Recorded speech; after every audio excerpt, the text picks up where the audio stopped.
안녕하세요. 사연을 부탁해입니다. 오늘의 사연을 소개하겠습니다. 어느 날 오빠 여자친구, 그러니까 예비 새언니가 인사를 왔다 갔습니다. 오빠가 예비 새언니를 데려다 준다고 나가자마자 엄마가 불만에 찬 표정으로 말했습니다.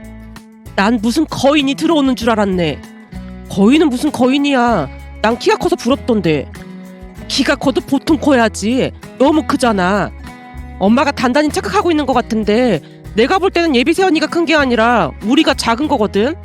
제가 엄마 말을 정정하자 엄마가 짜증스레 쏘아붙였어요. 난 그렇다 쳐도 네가 작긴 뭐가 작아? 엄마가 인정하고 싶어 하지 않는 것 같아서 말해주는 건데 내 친구들 중에 내가 제일 작거든. 너 정도면 정상 키지? 얘가 뭔 소리라는 거야. 하물며 네 외가에 가면 넌 장신이거든. 평소에도 엄마는 우기기 대마왕으로 당신 편한 대로 생각하기로 유명했기에 제가 다시 일침을 가했습니다. 그거야 외가 가족들이 워낙 작으니까 그런 거잖아. 그러니까 예비 새언니 키 가지고 괜히 심통 부리지 마. 내가 심통을 부리긴 무슨 심통을 부렸다고 그래. 이거 왜 이러셔. 다른 것도 아니고 예비 새언니 키 가지고 계속 딴지 걸고 있잖아. 키가 커도 너무 크니까 그렇지. 네 오빠보다 키가 큰데 내가 뭐라고 안 하게 생겼어. 거기다 골격 자체가 어찌나 큰지 무슨 거인 같잖아. 엄마가 다시 우겨대는 모습에 저도 지지 않고 대꾸했습니다. 내가 조금 전에도 말했지만 오빠가 작은 거라니까. 그러니까 괜히 반대한다 뭐한다 그런 말 꺼내지도 마. 그동안 오빠도 키 때문에 스트레스를 얼마나 받았으면 키 큰 사람이랑 결혼한다고 노래를 불렀겠어. 다 필요 없고 난 결사 반대야. 아무리 그래도 남자보다 키가 큰 건 좀 그렇지. 엄마가 계속 그렇게 억지 부리면 나중에 엄마만 힘들어지니까 잘 생각하고 행동해. 나만 힘들어진다니? 그건 또 무슨 말이야? 말 그대로야. 오빠가 예비 새언니한테 완전 푹 빠져있던데 엄마가 계속 반대한다고 하면 엄마 얼굴 안 보고 산다고 할 수도 있어. 오빠가 좋다고 하는 사람이니까 그냥 좋게 축하해줘. 그동안 엄마 억지에 진저리를 친 게 한두 번이 아니었기에 제가 진지하게 경고를 보내고 있었지만 역시나 전혀 통하지 않았어요. 그날부터 엄마의 반대가 시작됐습니다. 그 바람에 하루가 멀다 하고 집안이 시끌시끌해졌는데요. 난 절대 허락 못해. 그러니까 걔랑 헤어지고 선볼 생각이나 해. 엄마, 말이 되는 소리를 좀 해. 다른 것도 아니고 나보다 키가 크다고 헤어지라고 하는 게 말이 된다고 생각해? 키뿐만이 아니라 골격이 무슨 거인 같잖아. 내가 웬만해야 말을 안 하지. 거기다 밥 먹을 때 보니까 손도 아주 그냥 어마어마하게 크던데 혹여나 결혼하고 나서 살다가 그 손으로 네 뺨이라도 올려붙이면 너 그 자리에서 그냥 기절한다니까. 엄마, 유진이 그런 사람 아니야. 유진이가 왜 내 뺨을 올려붙이겠어. 그러니까 제발 쓸데없는 고집 좀 피우지 마. 내가 볼 때는 걔한테 맞는 웨딩드레스도 없을 것 같아. 아니 남자도 아니고 무슨 여자가 어깨가 딱 벌어져서는 옆에 와서 서 있으면 무슨 경호원 같다니까. 그건 학교 다닐 때 유진이가 배구 선수를 해서 그렇다고 했잖아. 운동하다가 중간에 다쳐서 그만뒀다고 했잖아. 엄마와 오빠가 쉼없이 말다툼을 하고 있었는데요. 오빠 입에서 배구 선수라는 말이 터져나오자마자 엄마가 다시 버럭했습니다. 그러니까 그 배구한 그 손으로 네 뺨을 올려붙이기라도 해봐. 앵간한 남자들도 다 픽픽 쓰러질걸. 아니 유진이가 왜 내 뺨을 올려붙이냐고. 유진이 완전 착한 사람이야. 암튼 난 절대 찬성 못해. 결혼할 거면 니들끼리 알아서 해. 난 평생 얼굴 안 보고 살 참이니까. 엄마가 방 안으로 들어가 버렸고 오빠도 잔뜩 화가 난 표정으로 밖으로 뛰쳐나갔습니다.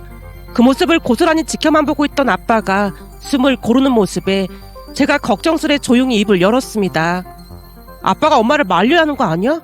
엄마 이러는 건 진짜 아닌 것 같아. 다른 것도 아니고 키가 크다고 결혼을 반대하는 게 어딨어. 그리고 예비 새언니 키가 좀 큰 건 맞는데 그것보다 우리 집 사람들이 키가 작은 게 더 문제 같거든. 사실 난 키 큰 새언니가 오히려 좋아. 조카들 태어나면 우리처럼 키 걱정은 안 할 거 아니야. 그러니까 아빠가 엄마한테 말 좀 잘해봐. 제가 아빠를 설득했는데요. 땅이 꺼져라 긴 한숨만 내쉬던 아빠가 조용히 입을 뗐습니다. 네 엄마 성격이 까탈스러운 건 나도 잘 아는데. 까탈스러운 게 아니라 저 정도면 완전 억지지. 그래, 그건 아빠도 잘 아는데 니들도 알다시피 아빠가 엄마한테 미안한 게 많다 보니 선뜻 나서지를 못하겠네. 미안한 거라니? 뭘 말하는 거야? 니들 할머니 아파서 한참을 고생하시다 돌아가셨는데 그 병수발을 네 엄마가 다 했잖아. 그것만으로도 난 네 엄마한테 평생 잘하고 살아야 하거든. 순간 아빠 눈동자가 흔들리고 있었는데요. 사실 할머니가 많이 아프셨고 그 모든 병간호를 엄마 혼자 다 했다고 해도 과언이 아니었습니다. 아빠, 우리는 회사를 다녀야 했기에 간병인을 쓰자고 했지만 엄마가 조용히 말했어요. 병원에서 가족과 함께 할 시간이 그렇게 많지 않다고 하는데 간병인 쓰는 건 아닌 것 같아. 그렇다고 당신 회사를 그만둘 수 있는 것도 아니고 집에 있는 내가 병간호 할게. 병간호가 보통 힘든 일이 아니라고 하던데 괜찮겠어? 당신도 알다시피 내가 그렇게 아량이 넓은 사람은 아니지만 당신을 낳아주신 어머님인데 그래야 당신 마음이 불편하지 않을 거 아니야. 내가 당신 잘 아는데 간병인한테 맡겨두면 당신 발 뻗고 잠도 못 잘 거잖아. 그러니 내가 병간호 하는 게 맞아. 거기다 어머님 성격 엄청 까다로우신데 병간호 할 사람 찾기도 힘들걸. 당신한테 정말 고맙고 미안해. 저는 그날 처음 아빠의 눈물을 봤던 것 같습니다. 아마도 할머니 건강이 악화되고부터 아빠 홀로 얼마나 고민을 했을지 짐작할 수 있었습니다. 그 후 엄마는 1년 가까이 할머니 병수발을 했지만 불평불만 없이 묵묵히 간호를 했습니다. 그리고 아빠는 그런 엄마에게 평생토록 충성하겠다고 약속을 했어요. 우리 또한 그 부분을 대단하다고 생각했고요. 그랬기에 가끔가다 고집을 피워가며 억지를 피워대는 모습에 짜증이 날 수밖에 없었지만 대부분은 참고 넘기곤 했습니다. 하지만 말도 안 되는 이유로 예비 새언니를 반대하는 엄마를 그냥 두고만 볼 수는 없었습니다. 결국 제가 다시 아빠를 설득했습니다. 아빠, 내가 볼 때는 오빠 무슨 일이 있어도 결혼할 것 같거든? 근데 이러다 엄마 아빠랑 척지고 살 수도 있어. 그러면 안 되는 거잖아. 그러니까 아빠가 잘 설득 좀 해봐. 우선 지금은 아닌 것 같고 네 엄마 조금 진정되면 상황 보고 며칠 있다가 아빠가 잘 말해볼게. 지금 이 사태를 수습할 수 있는 사람은 아빠밖에 없어. 그러니까 모든 방법을 총동원해서 아빠가 잘 설득 좀 해줘. 난 예비새 언니 완전 대찬성이야. 아빠 키가 작은 키는 아니지만 우리가 키가 작다 보니까 어디 가도 조금씩 위축된다고 해야 하나? 그런 것도 없잖아. 있었거든. 큰 집만 가더라도 다들 키가 큰 편이라 오빠랑 난 왠지 모르게 주눅 들고 그랬거든. 근데 엄마가 반대를 하는 게 좀 의외이긴 해. 대부분 키가 작으면 키 큰 사람을 좋아하기 마련이잖아. 네 엄마 입장에서는 혹시나 네 오빠가 기죽을까봐 그러는 것 같아. 예비새 언니 보니까 그럴 사람 같아 보이진 않던데. 암튼 아빠가 잘 설득해봐. 제 말에 아빠가 수심이 깃든 얼굴로 한숨을 내쉬었습니다.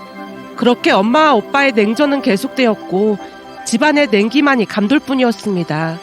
그러던 어느 날은 집에 갔더니 아빠 표정이 심상치가 않았어요. 아빠, 오늘 일찍 왔네? 무슨 일 있는 거야? 네 엄마가 갑자기 심하게 아프다고 해서 반차 내고 병원 다녀왔어. 어디가 어떻게 아픈데 그래? 감기 몸살이라는데 장염까지 같이 온 모양이야. 병원에서 지어준 약 먹고 잠들었는데 내내 잠만 자네. 그동안 오빠랑 내내 기싸움하느라 스트레스 받았던 모양이네. 하루 이틀도 아니고 큰일이다. 엄마 설득도 못 해본 거지. 오늘 내일 말 좀 꺼내볼까 했더니 저러고 알아 누워버렸잖아. 며칠 더 지켜보다가 한번 말 꺼내봐야지. 그때쯤 아빠도 지친 기색이 역력해 보였는데요. 엄마와 오빠 사이에서 많이 힘들 수밖에 없었으니까요. 그런 아빠가 안쓰러워 보여서 제가 물었습니다. 아빠, 아빠는 밥 먹은 거야? 아까 네 엄마 흰죽 써주면서 대충 때우긴 했는데 스트레스를 받아서 그런지 배고픈 줄도 모르겠다. 그럴수록 잘 챙겨 먹어야지. 내가 아빠 좋아하는 치킨 배달시킬게. 네 엄마 아파서 누워있는데 치킨은 무슨 치킨이야. 아빠 입맛 없다며. 이럴 때일수록 아빠가 잘 먹고 그래야 하는 거야. 배달시킬 테니까 치킨에 맥주 한잔 해. 그렇게라도 스트레스를 풀어야 할 거 아니야. 제 말에 아빠가 조용히 고개를 끄덕였습니다. 잠시 후 집에 들어온 오빠에게도 엄마가 아프다고 말했어요.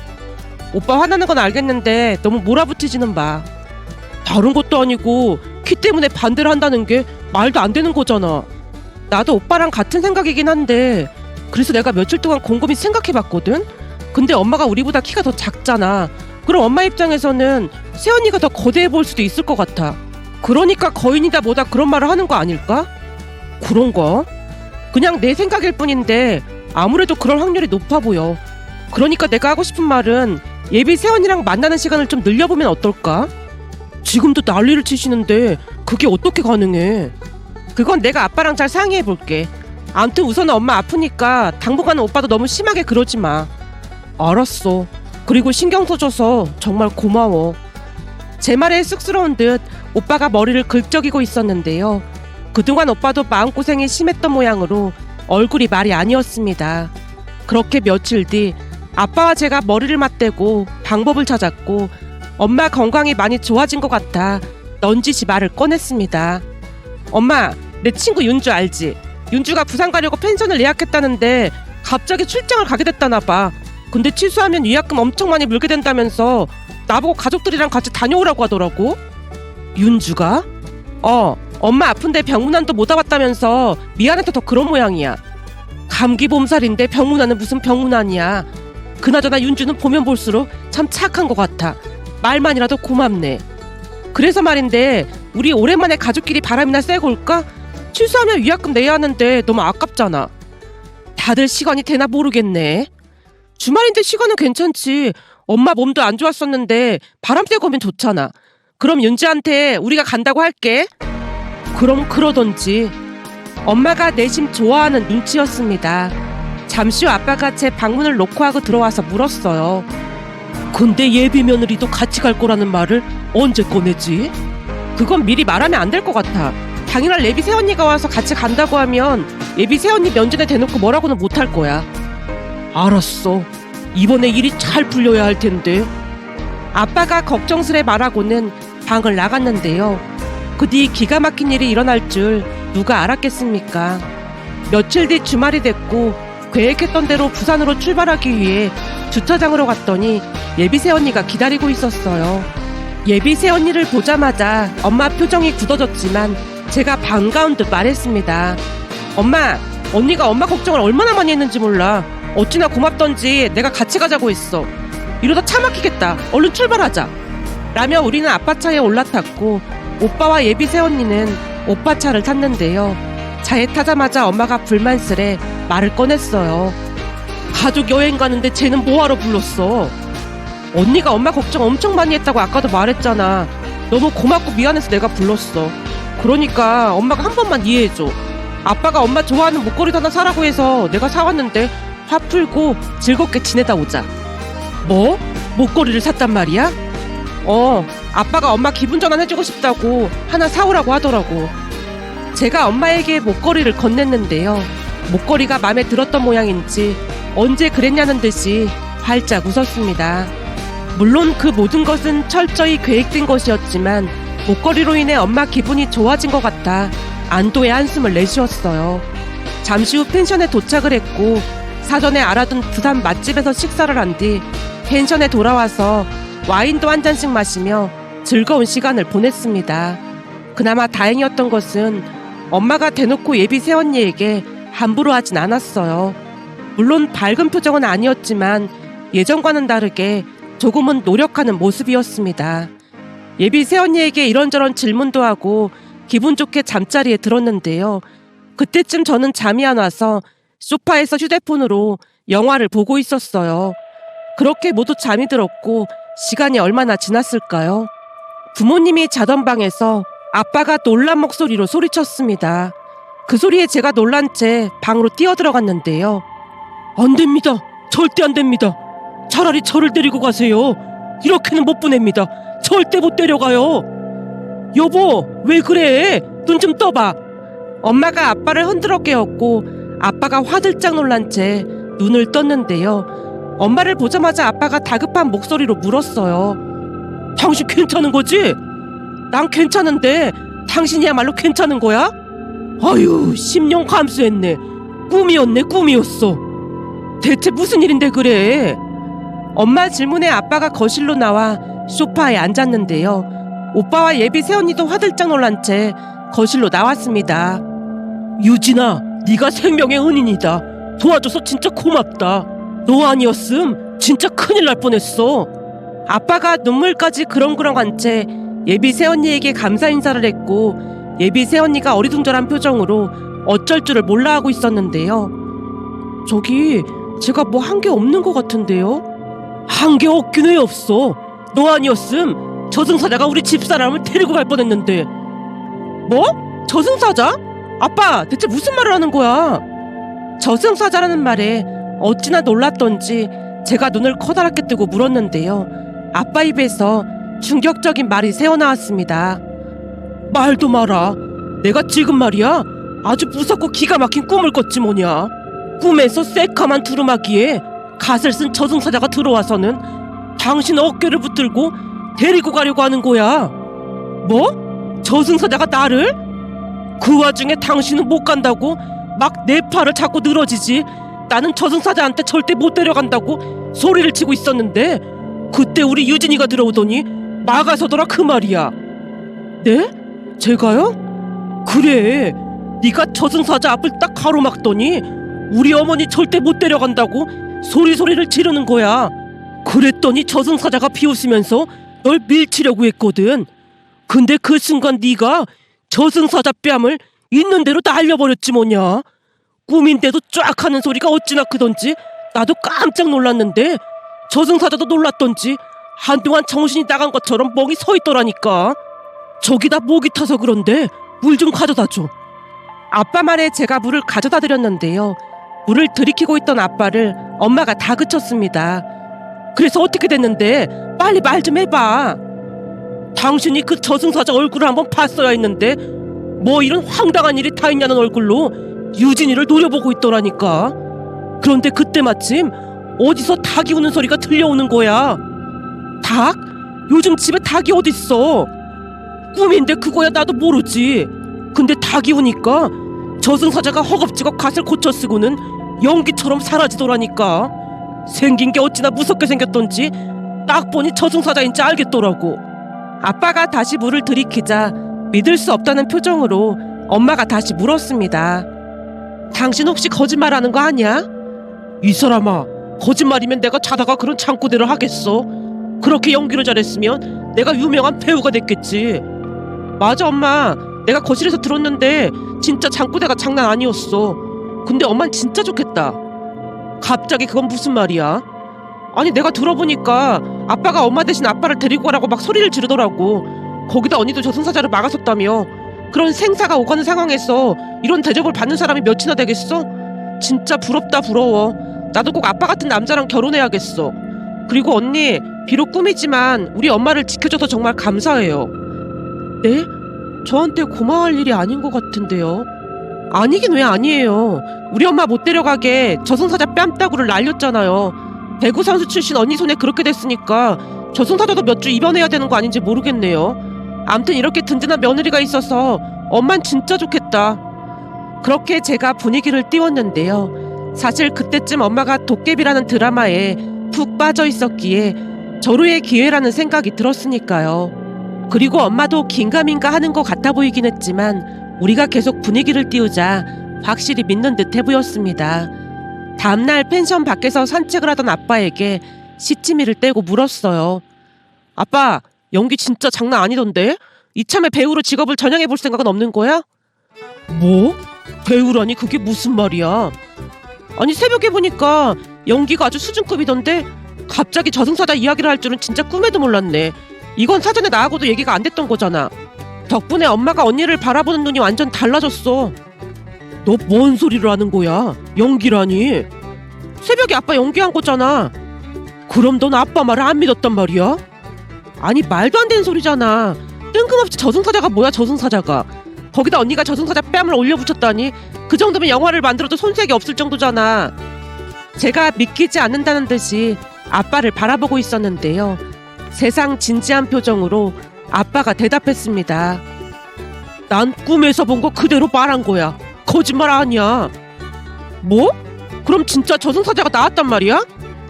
새벽에 말한 그대로야. 꿈이 하도 생생해서 아빠도 지금 뒷골이 땡길 지경이야. 아빠가 뒷목을 잡으며 진지한 표정으로 말했는데요. 어찌나 진지하게 말을 하던지 더 이상 물을 수가 없었습니다. 그렇게 그날 일은 미스테리한 일로 남았고 그날 이후 엄마가 새언니를 바라보는 눈이 달라졌습니다. 그도 그럴 수밖에 없었던 것이 아빠가 만나는 사람마다 꿈 이야기를 하고 다녔거든요. 어느 날은 큰엄마한테도 꿈 이야기를 했고 큰엄마가 감탄하듯 입을 뗐습니다. 세상에나, 들어보니 유진이랑 꼭 결혼시켜야겠네. 아무리 꿈이라고 해도 며느리가 시어머니를 지켜준 게 참 신기하네. 동서가 마음을 예쁘게 써서 복받은 거야. 어머님 살아생전에 동서가 극진하게 병간호해드렸으니 그에 맞는 효부 며느리가 들어온 거 아니겠어. 이래서 사람은 착하게 살아야 한다니까. 큰엄마 말에 엄마 얼굴에 미소가 가득해졌습니다. 그 뒤 오빠와 새언니는 축복 속에 결혼식을 올렸습니다. 그리고 요즘 엄마는 어딜 가나 며느리 칭찬뿐인데요. 착한 새언니를 못 알아본 것을 많이 미안해하고 있답니다. 그리고 언젠가 아빠에게 제가 다시 물은 적이 있었는데요. 아빠, 새언니랑 오빠가 결혼까지 했으니까 이제 사실대로 털어놔봐. 아빠 꿈 얘기 그거 거짓말이지? 세상을 살다 보면 모르는 게 약인 것도 있는 법이야. 그러니까 넌 그냥 모른 척하고 살아. 근데 꿈에 저승사자가 나오긴 했어. 지금도 생생하거든. 라는 알 수 없는 말만을 할 뿐이었습니다. 며칠 전 새언니와 함께 도깨비 드라마를 다시 보면서 문득 저승사자 이야기가 떠올랐는데요. 어디까지가 진실일까 하는 궁금한 마음이 들어 이렇게 글 남겨봅니다.